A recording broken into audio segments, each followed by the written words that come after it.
Ang aking pali, puso, bato at bahagi ng aking gulugod ay nawawala. Ang aking mga internal organs ay kinuha sa akin. Ang tanong ng aking pamilya at ilang kakilala ay paano nangyari ito kung tumalon lang ako sa isang hotel.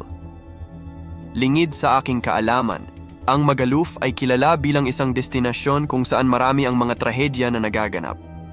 Ilang turista ang nasawi sa unang araw at sa bawat pagkakataon, ang investigasyon ay nagsasabing sila ay nagpakamatay o naaksidente. Sa aking kaso, ang lahat ay tumuturo na merong sabwatan na nagaganap. Nagkamali ba ito ng mix-up? Ako ba ay biktima ng isang dark organ trade na tinakpan ng mga autoridad ng Espanya? O may isa pang mas nakakatakot na paliwanag? Hindi ko masabi sa inyo ang totoong nangyari noong gabing iyon, ngunit ito ang masasabi ko. Ang aking kamatayan ay nababalot ng misteryo at hindi nasagot na mga tanong.